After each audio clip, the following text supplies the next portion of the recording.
Hey, web designers, if you've been wanting more ways to create consistent recurring revenue you can count on, then grab your free ticket to the 9th annual Simply Profitable Designer Summit, where I've invited 30 of my favorite design business experts to hang out with us from March 17th to 21st and share their best strategies for getting out of feast and famine and creating consistent income you can count on. Just go to simplyprofitabledesigner.com to grab your free ticket. This year's summit is proudly sponsored by Sarah Guillot of Sarah Design Agency, providing conversion copywriting for web designers and their clients. Web Designer Pro, courses, coaching, and community to help web designers build, grow, and scale web design businesses that give them more freedom. Moxie, a set of stupid good tools to manage your design business, automating everything from discovery calls to getting paid in full and all of the steps in between. And the Web Designer Academy, where we help women web designers package, price, market, and sell premium web design projects so they can stop undercharging and over-delivering. This year's summit starts on March 17th, and it is totally free to attend. So grab your free ticket at simplyprofitabledesigner.com. That's simplyprofitabledesigner.com. Welcome to The Profitable Web Designer, a podcast for web designers who want to work less and make more money. I'm your host, Shannon Mattern, founder of the Web Designer Academy, where we've helped hundreds of web designers stop undercharging, overworking, and create profitable, sustainable web design businesses. Hello, everyone, and welcome back to the Profitable Web Designer podcast. Today, I am joined by Squarespace designer Christy Price and Squarespace developer Will Myers. They are the host of the Somewhat Useful podcast, a podcast for web designers and digital entrepreneurs. And in addition to hosting the Somewhat Useful podcast, Will has a Squarespace plugin store to help people level up their Squarespace sites, and the Code Curious membership for folks who want to learn more about coding on Squarespace. And Christy offers her Squarespace design skills in lots of different interesting ways. I was stalking her website right before hitting record on this. So I'm interested to dig into all of that. And she just loves sharing what she's learning with other designers. So Will and Christy, welcome to the show. Thank you. Thank you for having us. This is going to be fun. Yeah. So I was chatting with Christy before I hit record, and I always ask my listeners, like, what podcasts are you listening to? Who do I need to talk to? And of course, your podcast came up several times. So I'm thrilled to have you both here. And yeah, so Christy, we'll just start with you. Can you just take me back in time to your web designer origin story? Like, how did you get started? And she was bit by a web designer very young. I know. Now I have these superpowers. No, just kidding. Yeah, so mine is way back in time.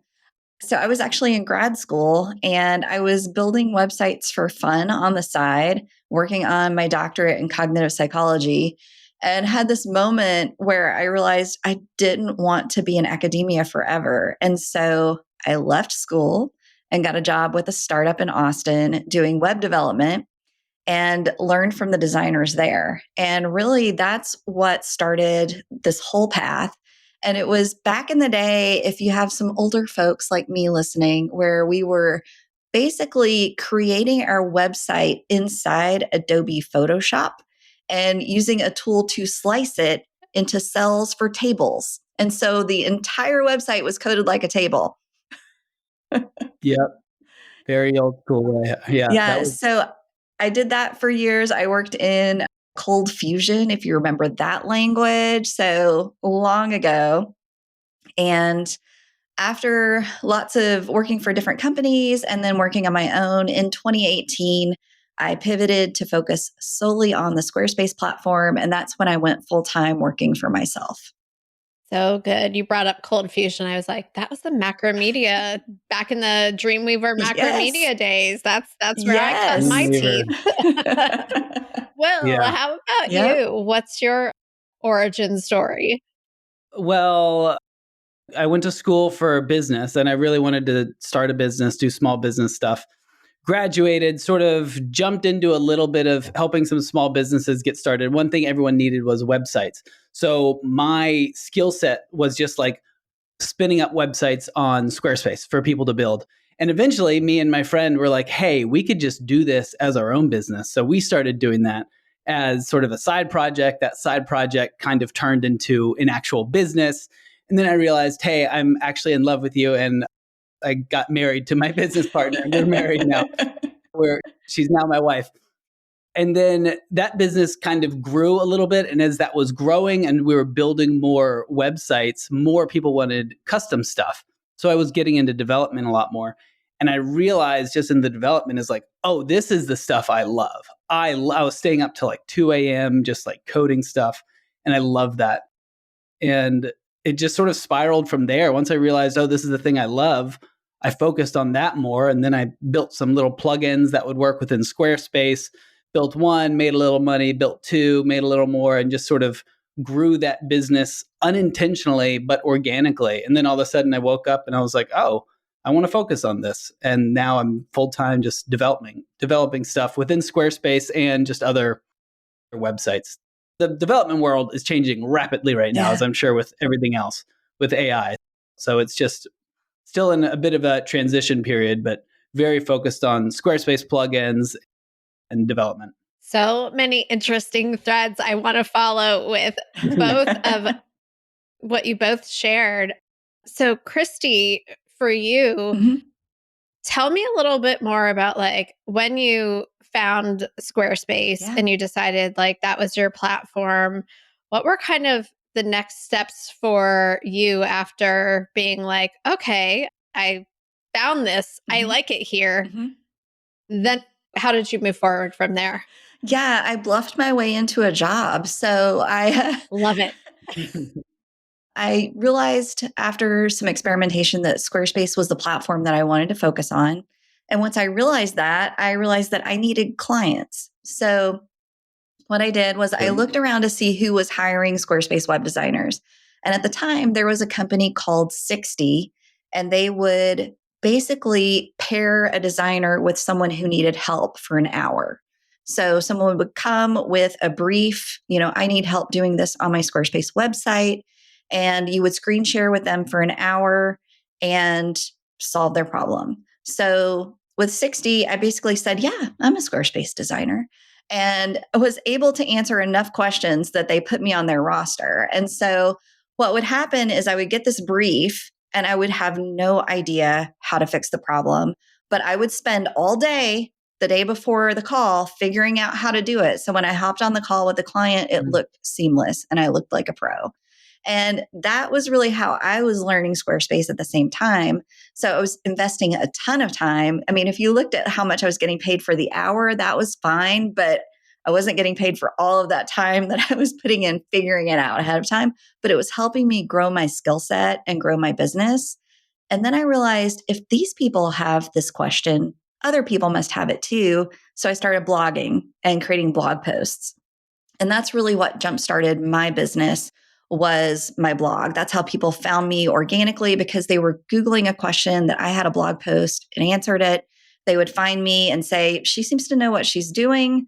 Let me just hire her to build my website. And so that's what jump-started my business.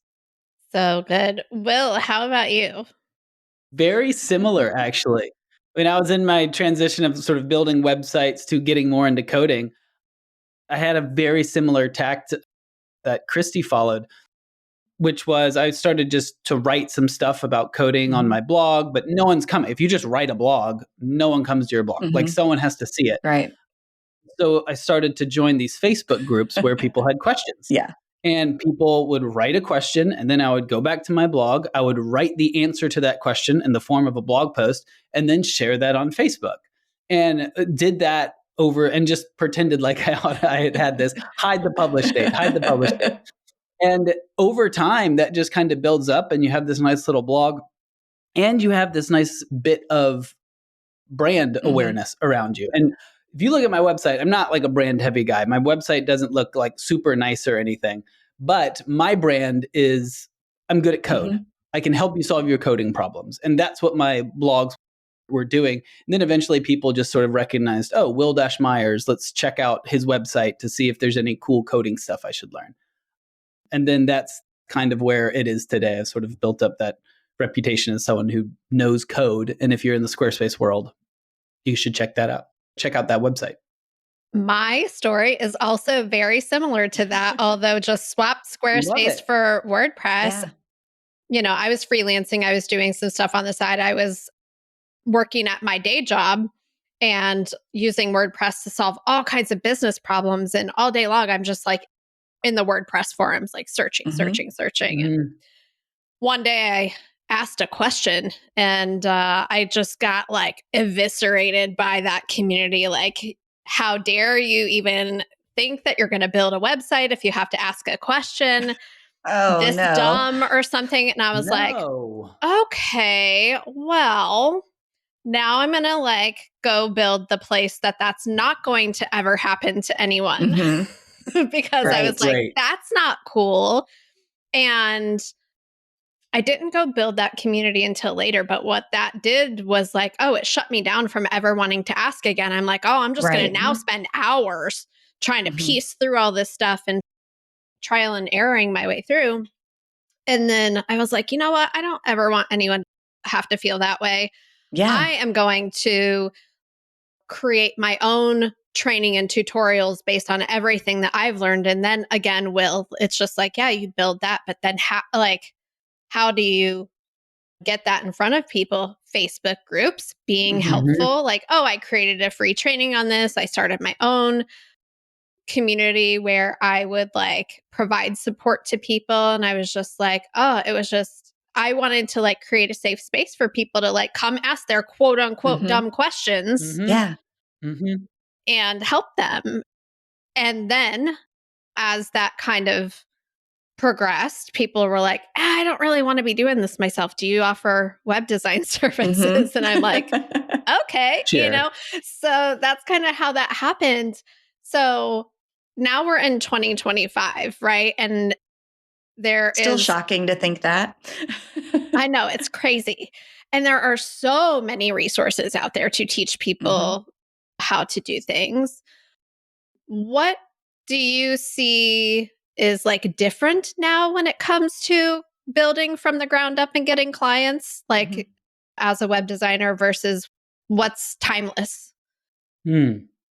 Christy, do you want to start there? You have Yeah. more experience in like the web build. I have some Mhm. thoughts, but I'll let you share. Yeah, I think in terms of the getting clients, that perspective, it really is. I think we're seeing more and more web designers these days. I mean, maybe I'm just more hyper aware, but I feel like there are more web designers these days. But I do think that what has always been true is that somebody is drawn to you because of you and your past work. And so I think having your personality shine through is really important today. Your portfolio has always been important, but I think as an added layer, people are really looking for someone that they can connect with on a personal level as well. And in the past, it may have been a more kind of business, like, I just want this done, let me hire someone. And today, people, I think, are craving more connection and more, I want to hire somebody that I Hmm. feel like we can connect. So I think that's the change I'm seeing today. And I think maybe it's a reaction against so much AI that we're seeing. Our friend Omari has been kind of coining organic intelligence as opposed to artificial intelligence. And I love thinking about it like that. And in terms of just more of you, bringing more of you to the table. And we're not robots. And I think it's really nice to acknowledge that. Totally. Totally. And sort of piggybacking on top of that, Mhm. I think a lot of people, this is part of the timeless aspect about this work. A lot of clients, they want you to solve their problem. They want you Mhm. to like build them their website. And I think a lot of, especially young web designers, think, well, like, oh, this is so easy. Like anyone could just do this. Mhm. But a lot of what you're getting paid for is to take on those problems and solve them for the client. And another thing I struggled with at the beginning, I know a lot of other web designers do as well. You don't feel like you want to promise something to a client because you don't know how to do it yet. You Yeah. haven't done it yet once. Mhm. And I think it's fine to shift your mindset to be like, I'm just the problem solver here. I Yeah. don't know exactly how to do exactly what you're wanting, but I will help you figure out a problem that fits, that matches with your budget and your business needs. I'm confident I can help you think through a solution here. And I think that's part of the timeless aspect of it, because as AI is coming, part of the transition, what's different today is it is a lot easier to throw up a website. You can just go to some of these platforms. I've seen WordPress recently. It's substantially better with sort of their builder UI that's kind of baked in. All the other Elementor, all those things are still fantastic tools. Squarespace is so easy to just throw up a website. So just the core of getting websites up on the internet is substantially easier. But that problem of a business owner doesn't want to spend their mental energy and their effort managing and building this, that's still there. And I don't see that changing anytime soon. I totally agree with that. And I also think even though it's easier than ever, it's like people still don't know what they don't know. They still don't know like what problems they're solving or how to leverage the tools that just make the tasks faster and simpler, like to their advantage as well. So you have so much knowledge and strategy that even if you just knowing where to even start to solve a problem is so massively valuable. Yeah. Beyond like just quote unquote pushing the button. So I couldn't agree with you more. And I personally think relationships and personal connection are more important than ever before, especially people always ask me like, how do I stand out in a saturated market? I'm like, you don't have to, just go be a real person, connect with real people, and you'll stand out to those people. Like you don't have to stand out against everybody else. There are enough people for you. So, right. Yeah. And marketing, it typically happens from like, and this is, I did my that blogging strategy, and that helps sort of get sort of that wider net of people coming to my website. But getting started, it was all friends and family. Yeah. Like it starts with friends and family, people you know, people that you can talk to because they're the ones that trust you and you can do that. And that's like your smallest concentric circle. And then your next one is like the word of mouth. And then a lot of business comes from word of mouth. And the best agency businesses I know grow through word of mouth. They don't have this wonderful social media strategy. It's they've done good work in the past and they get referred. And then once you hit that, I think you can really get some scale if you throw in some social media stuff and have fun with it that way. That's a lot more of the social aspect. You can interact with other people. But I think those first two circles where it's like your friends and family and then word of mouth, focusing on those is probably where you're going to have the most bang for your buck in terms of marketing. So good. So I want to like kind of change gears here. How did you two meet and decide to start a podcast together?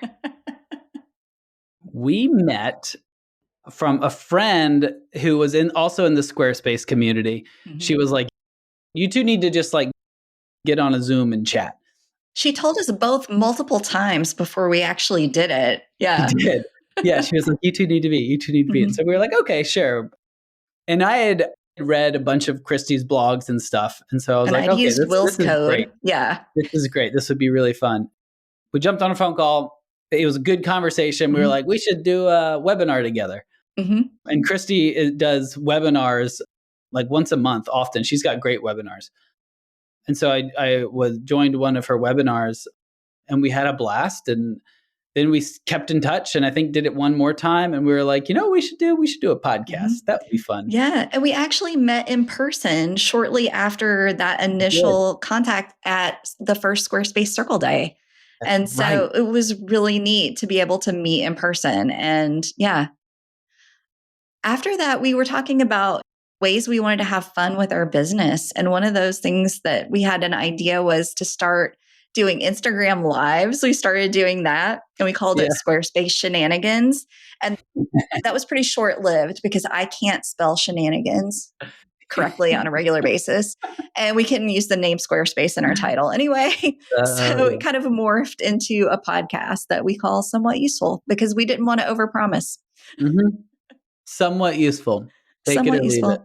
Yeah. And it was a lot of trial and error trying to figure out.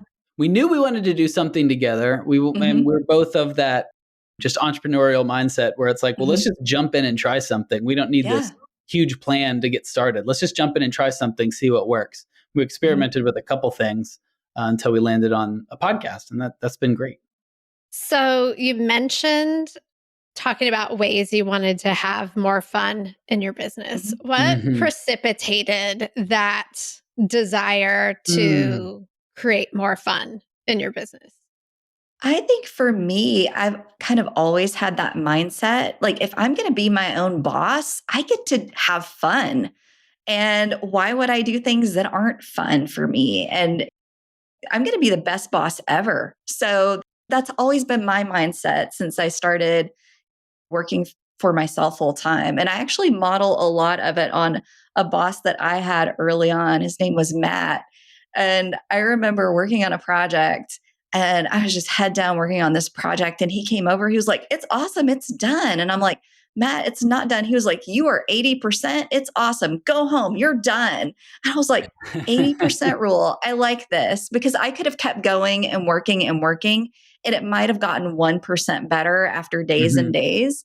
And so I think about Matt a lot and just the way he was a great boss. And I try to be that kind to myself. Mm. I love that. Yeah, fun is just it's been important to both of us. We both Hmm. talked about that a lot. Is like none of this is worth it unless we're having Hmm. fun. We don't want these Yeah. like super rigid deadlines and like we got to be hard asses to each other about it Yeah. because we have to get stuff done. It's like no, if this isn't fun, then we're not going to do it. Right. And I think that kind of resonates with our audience as well. Like Hmm. if we're not having fun, then they're not going to enjoy listening to it or they're not going to Yeah. enjoy the websites we build. A lot of creativity comes from fun too. So it's a core value I think Christy and I both share, which is I think Hmm. part of the reason why this works so well. I love that so much because I know for me, when I left my corporate job back in January of 2018 now, so it's Hmm. been a minute and I was my own boss. I had that attitude Hmm. that you had, Christy, but I also let like the hustle and the, oh, now I don't Yeah. have the quote unquote security, Yeah. the faux security of a corporate paycheck. Hmm. And I did let that like anxiety and hustle kind of like overtake things. And I remember my best friend saying to me, like, "Your boss is kind of a hard ass." And I was just Yeah. like, "Oh, yeah." Like, she never lets you have any fun. She makes you work way too much. You can never like take advantage of all this freedom that you have. Hmm. And I'm like, "Oh, yeah." Like, I brought that like grindy employee mindset with Hmm. me into my business. Hmm. And it permeated like a lot of different things, but that was like a real wake up call for me to be like, oh, I get to decide how this looks, Yeah. every Mhm. aspect of it. My Hmm. clients don't get to decide. Mm-mm.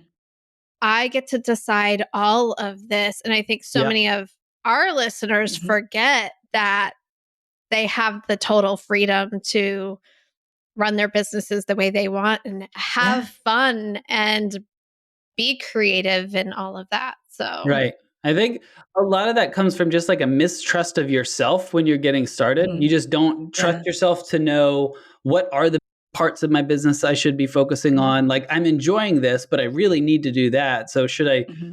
make myself hate it and go do work over there because I have to?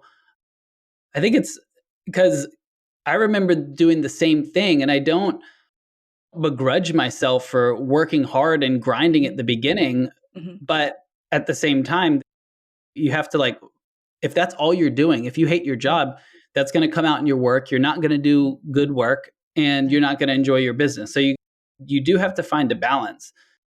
And I don't know what the key to doing that is, but just want to say you got to find a balance at some point. I think that's a great point. Well, because when I transitioned to Squarespace, I was working more that first year. Like Shannon, 2018 was my year too. 2018 and early 2019, I was working more. I was working as much as I did at my full time job, if not a little more. And I think that when you are switching gears, there is that, there's nothing wrong with working a little more for a while. And after that first Mhm. year, kind of getting my processes in place and understanding where I was spending my time that paid off more, I was able to kind of scale back the number of hours I was spending on work and Mm. really lean into what was fun. But I think there's also this, you mentioned that worry of, is it going to be enough? And I think that one of the mindsets I read the book by Paul Jarvis, Company of One, and Mm. it really talks about that idea of what is enough for you. And so I really thought about that. Like, what is enough? Like, what makes this sustainable in terms of income for me? And every year I have a little spreadsheet, a little profit planner that I do. And I'm like, how many custom builds do I need to do? How many digital products do I need to do? And I have a number that feels right to me. And if that means I can work 25 hours a week and really enjoy myself, then that's what I'm going to do. I'm not going to hustle and work Mm. myself past 50, 60 hours a week to reach some number that I don't need. So I have the idea of what is enough and how to get there. And that's kind of my blueprint for every year. I love that. Yeah, that's That's so beautiful. good. It also, what I really like about that, Christy, is that it Mhm. sets these bounds as like an entrepreneur or a Yeah, freelancer. It's like there's no bounds. That's like the hardest part. right. Like there's no one telling you what to do. There's no one giving you time frames. It's all up to you. And that Hmm. forces you to be more efficient. And that being more efficient Hmm. is effectively how your business ends up growing too, a lot of the times. It makes you Right, think through more right. things. I love that. And I think counter to that, we see all these influencers who are like, oh, my 6-figure month, or it's just, we're bombarded with these messages about what success should look like. Hmm. And I Hmm. think, when you take a moment and I'm like, success for me is I get to sit outside with my dogs and read my book in the afternoons. Mm. And that feels good to me. I don't have a Yeah. Lamborghini, but I like my dogs better than a car. So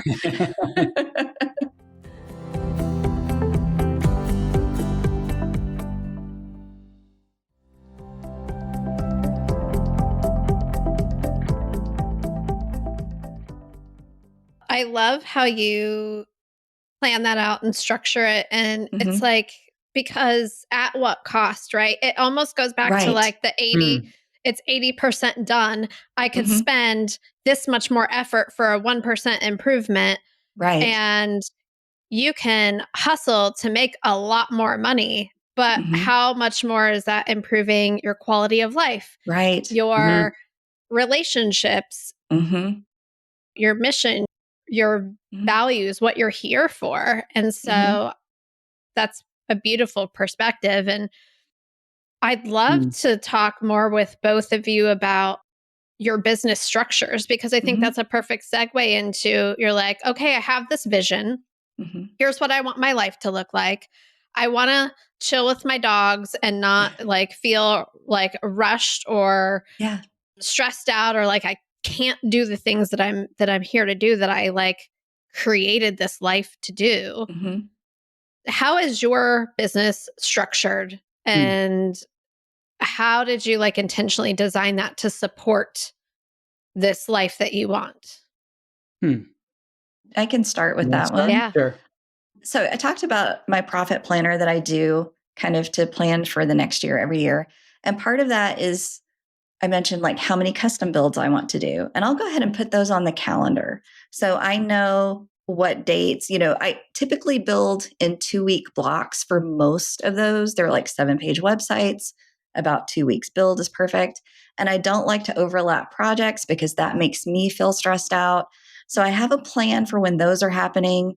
I also have a service called Designer for a Day, where I work with clients one on one to level up their website in a day. I block out on my calendar when those are going to happen. And then I just fill things in around that.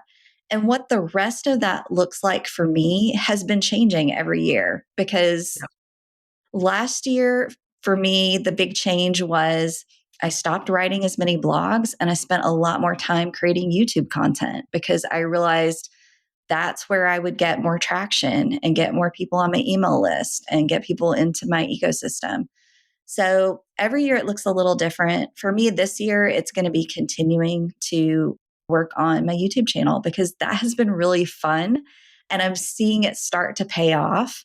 And I'm also spending more time creating digital products. So last year I created a product that's a starter template for Squarespace designers that they can use to duplicate and kick off custom builds. And I got great feedback on it. It was a lot of fun. And when I ask people what else they want to know about how I run my business, people know I love my systems and my checklists. And the question that I get is, how do you run a custom build project, start to finish? What is your process like with your client? And so I'm working on a course that will launch in February of 2025 called the Web Designer's Playbook. And that has been a pretty big project. And it's going to be like every system, every swipe file, every template that I use for those projects. And I'm really excited about that. So in my view of this year, it was scaling back a little bit on the client work to make room for creating digital products. So every year it looks a little different depending on what I'm going to lean into. But I think having that plan at the beginning is really helpful. And for me, I tend to work 9 to 3, Monday through Friday. I do client calls on Tuesdays and Thursdays. So I block out my time so that I know when to expect what. So good. What about you, Will? That's really good. I have structured, sort of going back to the fun stuff, I've tried to structure my business to be focused around the things that I enjoy the most. And I'll start off with, like, I had a business mentor. He told me, and this is like stuck with me and I really love it. He's like, your business, he built this massive business. So he knows kind of what success of it looks like. He was like, your business has to do everything well. But here's the problem. You do not do everything well. And so you need to either figure out how to do everything well or hire people that are going to do everything well. And it's like that's sort of the perpetual problem I'm trying to solve in my business, is figure out the things in my business that aren't going well and how do I solve them? How do I do them well while still enjoying the work that I do? So we build a lot of plugins, digital products, and it feels like, oh, that's passive income. But there's a lot of support that comes along with it. It is the furthest thing from passive, a lot of support. And so I was building my business, having to spend up to like 2 to 3 to 4 hours a day answering support ticket emails. And it was just began to be too much for me. So I ended up hiring someone a couple years ago that could handle the support side of my business. Her name's Abby. And she's still with me today, and she's fantastic. She's amazing. She's getting into plugin development, and it's going really great. And that was sort of an instance of like, this is something I don't like having to spend the majority of my day, half my day answering support tickets. But to do my business well, this has to be done. So I ended up hiring someone for that. And I want to be slow to hire people. I don't really want to bring people in quickly because that can lead to just chaos. And then again, all I would be doing is managing people. But I slowly brought her in. She was handling support tickets, allowed me to focus more on the development side of things, which is the stuff I really like. I really like building things, coding stuff. And that's sort of where I am today. As that has sort of grown, that sort of philosophy has grown.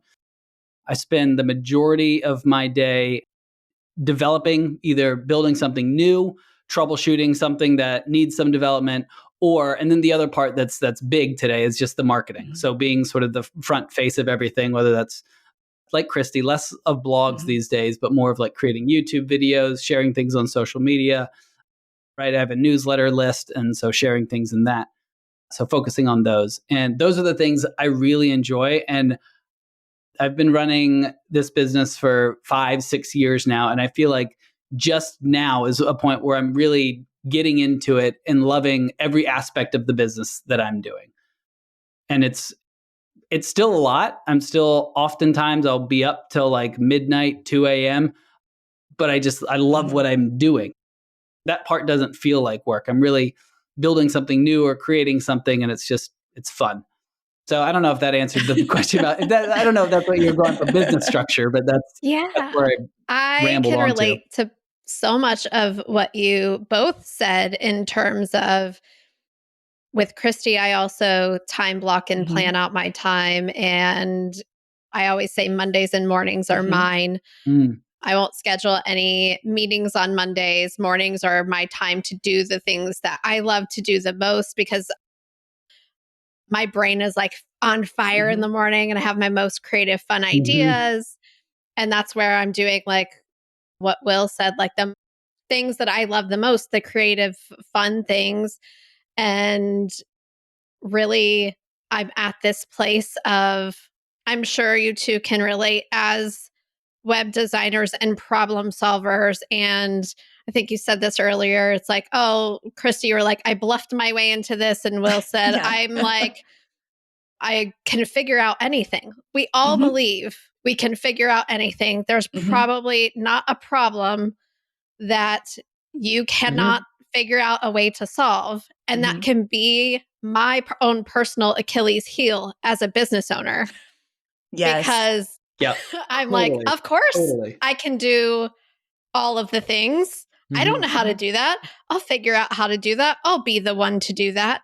Yeah. And I love what you said, Will, about your business has to do all the things well, but you can't do all the things well. It's like you just don't have the capacity to Mhm. operate at the level that my brain wants to. Like, I Mhm. love that my brain is so, like, thinks so highly of me.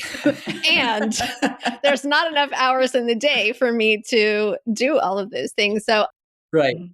I am in this transition space where I'm like, oh, I get to ask for help, receive help, like Mhm. step out of some of the things that like I enjoy problem solving, Mhm. but where do I want to go with my business in the future? And if I keep doing these things that I'm good at and that come easy to me, I'm not going to have the impact that I want to have. And so I'm in this like uncomfortable place too, where I'm like stretching myself outside of my comfort zone, which my comfort zone is being really good at solving problems Mhm. and being a doer. Mhm. So I can totally relate to what you both said for Yeah. sure. No, you got to follow the things you love doing. You got to follow your curiosity. I think that's a big problem with sort of education today. And part of the reason why I feel like I got into entrepreneurship, I had this curiosity. I knew I had it. It was like deep down in there. I didn't need anyone to tell me, "Oh, you're a curious boy. You should follow that." I was just curious about things. But I didn't do well in school because these were topics I didn't care about. But I followed my curiosity in other places. And I feel like that's what creating your own business and being an entrepreneur and self-employed allows you to do. And you just got to make that match between like, can I care for myself? Am I getting a living that I'm happy with? Like Mhm. those things have to be in place, sure.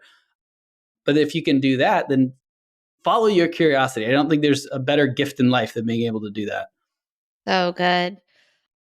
So you both, when I pitched you to be on this podcast, I think you were like, if it wasn't that like the day you were speaking at Squarespace Circle Day, it was like right in the time of that. Yeah. And what I am noticing from just talking to you two and learning more about you is that community seems to be really important to both of you, Hugely. connecting Yeah. and giving back. Yeah. I know a lot of my listeners are introverts. They like to stay behind their laptop. Mhm. It's like the comfy, safe place to be. Yeah. Yeah. Feel Yeah. that. Feel that 100%. So, what drives you to get out from behind the laptop and go do things like Circle Day or community build or get on a Zoom with someone that someone says that you should meet? Like, Mhm. and what advice can you give to our listeners to encourage them to do more of that? That's Christy, really how did you feel about great Circle Day, question. about speaking in Circle Day? Maybe we start there. Oh my goodness. Well, we were both so nervous about speaking at Terrified. Circle Day.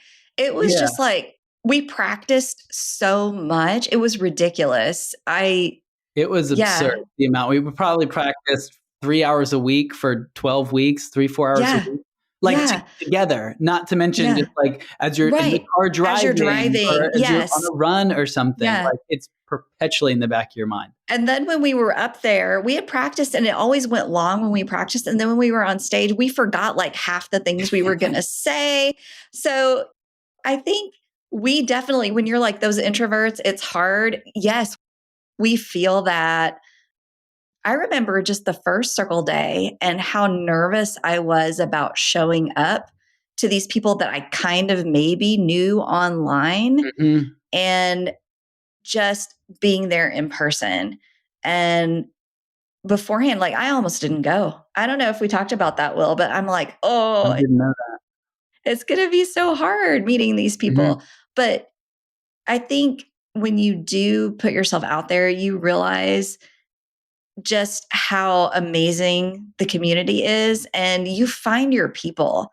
I mean, if I hadn't gone, Will and I wouldn't have a podcast today. Yep. So it's really, it's hard. I mean, I feel that it's hard to do that. It's hard to find community. It's hard to put yourself out there. It's hard to show up in person because I could always lose 10 pounds, or am I wearing the right Yeah. clothes? And my Yeah. hair is not great today. Yeah. So I think that you just have to be human and show up, even though it's hard. Yeah. I couldn't agree more with what Christy said. And I think just like go in the in-person aspect of it, I think Hmm. cannot be overstated. Hmm. I know we do a podcast and YouTube and all that stuff. I'm very introverted myself. Hmm. I work from home in a tiny little apartment and all day, every day. And I kind of love it. I have my internet friends, but I'm just by myself most of the time. And I kind of love it. And even at the beginning of this podcast, if you went back and listened to it, as I'm introducing myself, like my heart's beating fast. I like Hmm. struggle to match the cadence of like my words with my breath. And so it's just like a little weird. And that's all just part of me. It doesn't go away. Like that feeling of being an introvert and being like a little Hmm. nervous doesn't go away. But like Christy said, going and meeting people in person and seeing their face and like, okay, I like you're human and actually like you care about me and I care about you. Like Yeah. those are the things that actually changes it from being like, okay, I'm not necessarily speaking in front of people and this big extroverted person that's the life of the Hmm. party. Now these are just like, these are my friends. These are people that Yeah. I know. These are people I'm around. Yeah. You get this feeling like we're all in this boat together, right? We have the same Mhm. struggles. We understand each other on a fundamental level that maybe our families don't even get. So Mhm. it's kind of nice to have those relationships. And you can see, oh, they're awkward too.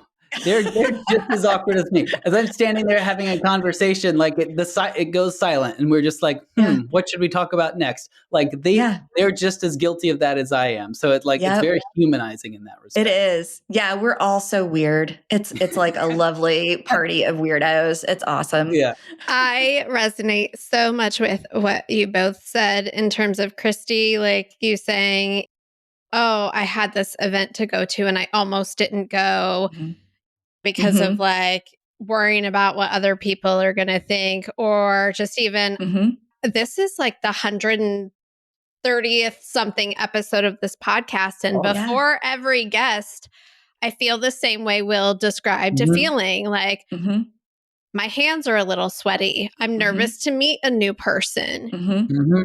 I spend time like writing an intro and stalking you online a little bit to like try to A, have a good conversation, but B, to Yeah. just like calm my nerves down about who I'm about to meet. And so Mhm. once you get past the first 30 seconds, 60 seconds, 90 seconds, and then we all fall Right. in and it's Now like, here we Yeah. are. it's such a good conversation and it's just so worth the little bit of discomfort and like getting over Yes. that like Right. inertia for like the Mm. connection and the relationship. And now we know each other and who knows what's Mhm. going to come of it just because we're all taking the time to have a conversation together. And Mhm. I love what you said about just everybody else in the room feels that way. There's probably like 4 people in a room of 100 that are like feeling like, oh yes, this is the best thing ever. Mhm. Like, They're suave, they're cool, they can handle themselves. yeah, Yeah. Yeah. no, everybody's like craving connection, but like scared to make the first move. And Mhm. it's just, if I just tell myself everybody here feels the exact same way I do, and if I could just like go up to someone and say, hey, cool sticker on your laptop, Yeah. where'd you get that? Like, Mhm. Mhm. then I have a new friend. Mhm. And making friends as a mid 40s adult is not, I don't say it's hard, but it's like there's no rule book, just like do Right. it. Yeah. Yeah. Yeah, you just get it's a lot of trial and error because you will do that. You'll go out and say, "What cool sticker? Where'd you get that?" And that person is going to be just as awkward, and they're probably just going to give you a response and then like not know what else to, like, but you push through it. You push through it, and you're going to find someone that that you connect with and engage, and you'll make a little joke, and then all of a sudden you got 3 or 4 people you're comfortable around, and Mhm. it just grows from there. So, Will, I'd love to learn more about your Curious Coders membership. I know we Yeah. have a lot of people in this audience who Sure. are designers and want to lean more into like having a coding superpower in their back pocket. So, yeah, Mhm. what's your membership like? Well, I'll explain that on 2 angles because I know this is a web designer business podcast. So I'll explain about the membership first. And Squarespace has sort of memberships baked in. They've made it really easy to just spin one up and do it. But they're mostly like content memberships. So it's like put your content out there, your members can log in and get it. And I started that about 2 years ago because I knew I wanted to sort of figure out a way to sort of level out the ebbs and flows of the plugin business revenue cycle. Mhm. And 2, I wanted to teach people about coding more. I was like, I feel like no one's doing this in this industry. So I want to be putting more coding content out there. Called it Curious Coder. I thought that was like a cute little name. And the goal was to send out, it's a monthly subscription, send out emails 3 times a week about how to build something new in coding. That was the initial goal. Quickly realized this isn't, one, sustainable with the amount of people I'm getting in and the price point, and 2, helpful. More importantly, it's not helpful to people. People don't want like coding emails sent to them. So I pivoted to turn it into more a coding library. So I created this library that has a bunch of different code snippets. You can come in and grab them. Most web designers, the majority of web designers don't care about learning code, but they want quick access to cool little resources from someone they trust. And so that's what I ended up building. It's just this big code library with a bunch of code snippets in there. And I attach videos to them showing how I built this.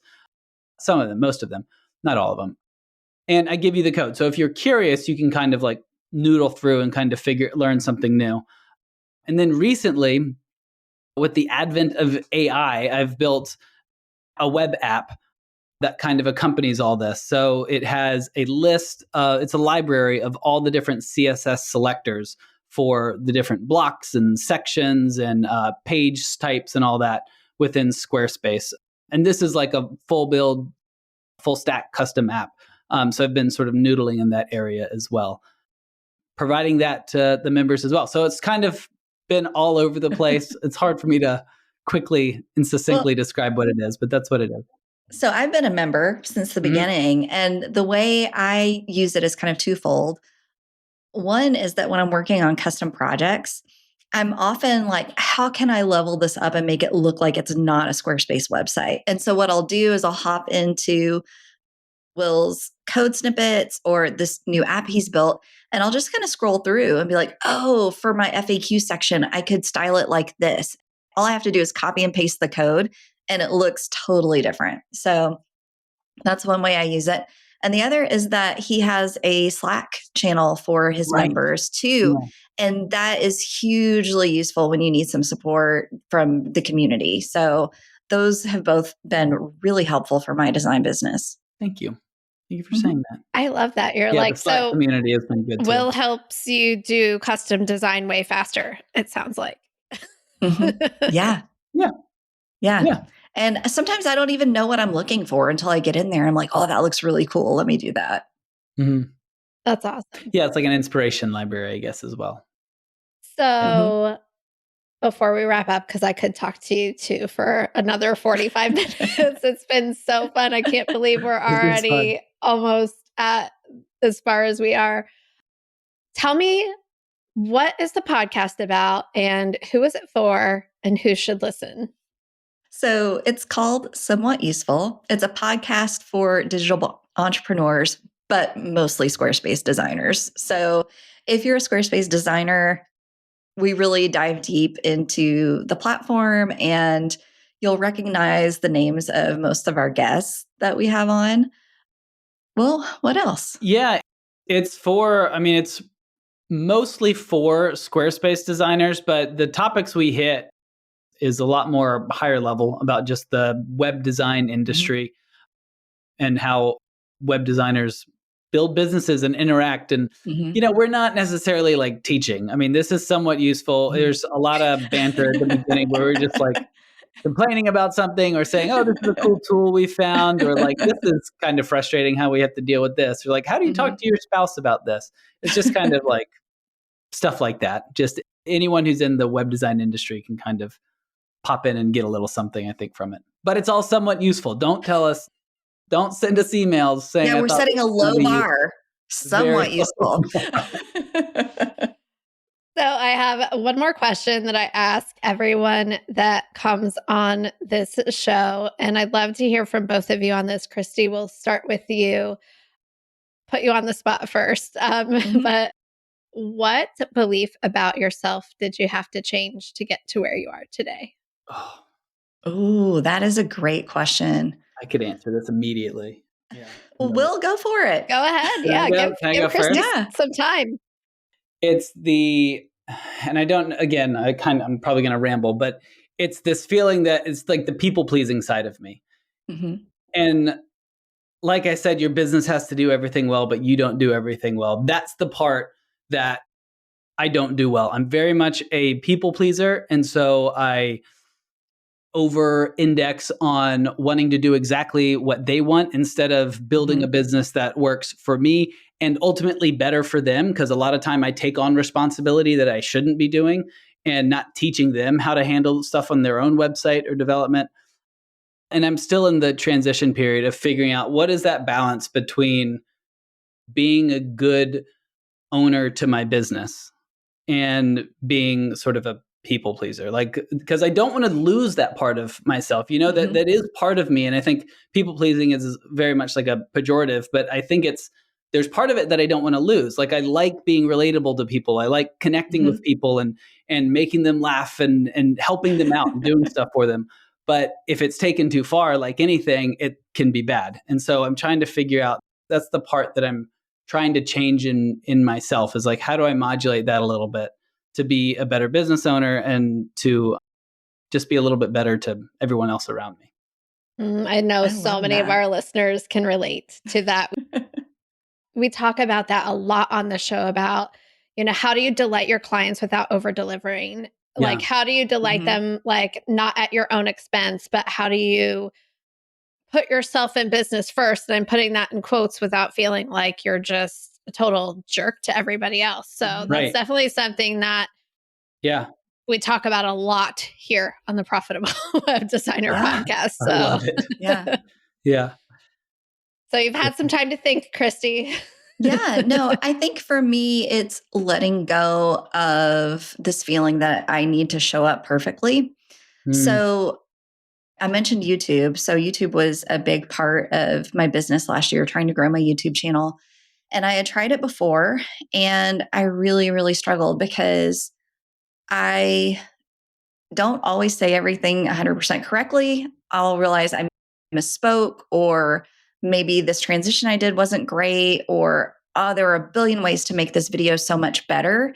And that shut me down before when I was trying to do it. And last year, I realized I just had to let go of that perfectionism and realize that people are not coming to see this incredibly polished, studio worthy presentation. They're coming to learn how to do a thing. And really, all I have to do is show up and show them how to yeah. do the thing and not worry about, is my hair perfect? Or did I stumble over this word? Or when I was editing, did I accidentally take out a part that wasn't really necessary? Nobody cares. And I Mhm. think for me, that change has been just giving myself grace and realizing that I don't have to show up perfectly all the time, and just showing up is good enough. Mm. Oh, That good. I love that. That one, You I'm get actually you in the get the middle of that messy one as me. well. You Oh, get the messy me. Yeah. so good.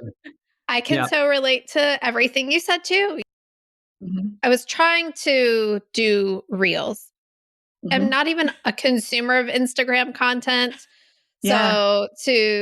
I'm like, everyone's telling me I need to do reels, blah, blah, blah, blah, blah. So I'm like trying to do it, but I decided ultimately not to be there But what I Mhm. loved that came out of that was I noticed that just negative self-talk Mhm. loop going on the whole time I'm doing that. And I'm like, well, Mhm. A, no wonder I hate this, because if you heard what was Yeah. going on in my mind as I'm doing it, it's like a form of self torture. And Yeah. Yeah. that's the real problem here. So Mhm. that is what I actually get to focus on, not trying to contort myself into being better to like fit this thing that like I don't even really want to do anyway, but Yeah. I'm going to work on how I talk to myself in my own head, Mhm. because Mhm. it kind of ties it back to what you were saying earlier about like, if you're going to be your own boss, be the best boss ever. If I had a Yeah. like someone like that just over my shoulder chattering at me the same way that like that voice in my head wants to, like, Yeah. no, she can go. We don't need her anymore. She's Mm-mm. terminated. She can like Yeah. go Totally. sit over there and we're going to have fun and enjoy Mhm. what we're doing. So I can Mhm. totally relate to that. Thank you so much for sharing that. No, I Yeah. couldn't agree more. If you have this little voice in the back of your head telling you Mhm. how awful you are at like some social media, because often it's someone telling us you need to be on TikTok, you need to be on Yes. X, you need to be on Blue Sky, you need to Mhm. be on Reels. Yeah, but I'm Like, not good at pointing at things, so right, no right. TikTok for me. Yeah, that's hard. That's hard.